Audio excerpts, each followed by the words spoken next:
Rishi Sunak has criticised the excessive reach of an illegitimate ruling by the European Court of Human Rights, or the ECHR, which oversees the duty of governments to achieve net zero. Now, this comes following a landmark ruling that governments have a duty to protect people from climate change.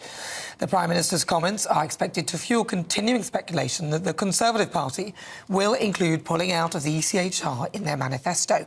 So welcome again to my clashers, former Labour Party advisor Matthew Larser, and also businessman and activist Adam Brooks. Adam Brooks, I'm coming to you first. Sorry. It's the aircon. So what do you think? Do you think Rishi's right and the Tory manifesto should say that we should be pulling out of the ECHR? I don't believe a word Rishi Sunak says. I do not believe he has any intention of leaving the ECHR. It is my opinion that we should leave the ECHR. It is neither what it was set up for after World War II, and I believe it has manifested into something that is a monster now. Like the EU grew into something what it shouldn't have been. I believe the ECHR now believes it can set law rather than interpret law. And I mean, we've seen the recent ruling of the climate change madness in Switzerland. They've used Article 8, which wasn't designed for anything like climate change. So it's being abused. Their legislation is being abused by lawyers to use it against things that it's not meant to be used for. Can you clarify Article 8? We'll be asking. They've used Article 8. Article 8, yeah, I'm not a lawmaker, but I've read that Article 8 was used here to force governments to do more to protect their people on climate change. Now, Article 8 has also been used for failed asylum seekers in this country, that we have to house them. So there's such a broad... How can it be used for housing of asylum seekers and also for climate change? I mean, this court is...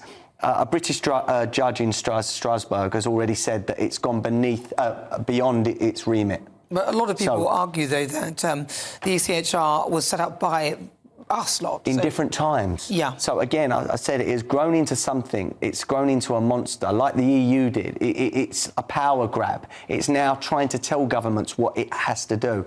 Remember, we've got terrorists that we haven't been able to deport because of ECHR rulings. A foreign court should not have the power over us as a country to rule our borders or set our laws. But we don't see, even when we are in charge, so, I mean, what do?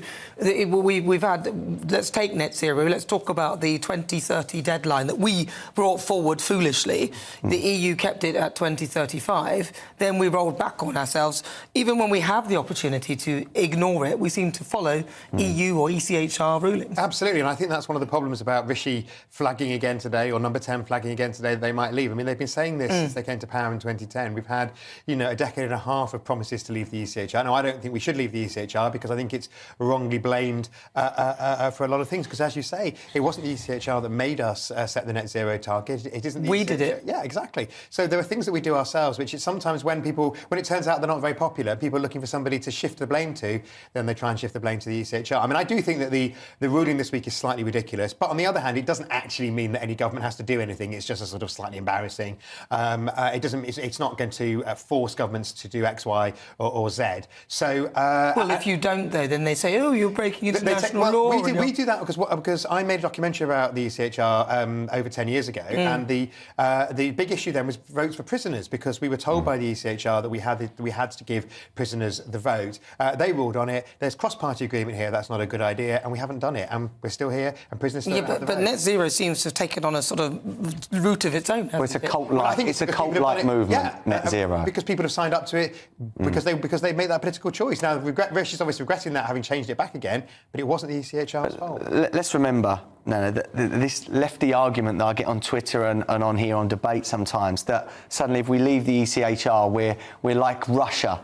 Hold on, America, Australia, New Zealand, they're not ruled by the ECHR. They're not committing crimes against their people.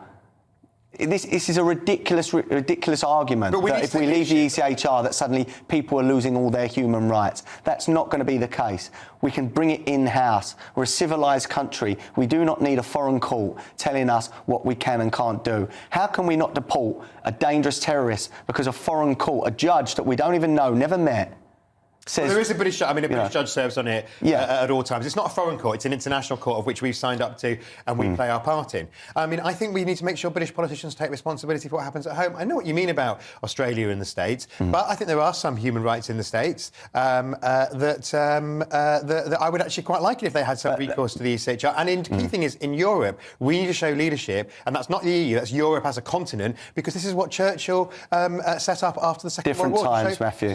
Well, I think we can certainly look at reform of the European Convention on Human Rights. I think, and if we were playing a more active part and not saying we're in, we're out, and never actually leaving, maybe we could do that. It's like the EU never wanted to negotiate with Cameron back in the day. It's all right saying this. These organisations do not want to negotiate. They do not want to give power away. All they want is more power. I don't think they want to negotiate with people who want to pull out, and that was the issue with Cameron, and that would be the issue with the European Court now. But I think, going back to Sunak, he's never going to leave the ECHR. On that, absolutely. He can put in, I don't think he should be the candidate that takes us into a general election. I honestly do believe, and you're going to disagree, that if we went with someone like Suella Braverman and we went heavy on immigration, said that it's a promise that we're going to leave the ECHR, the polls would tighten considerably.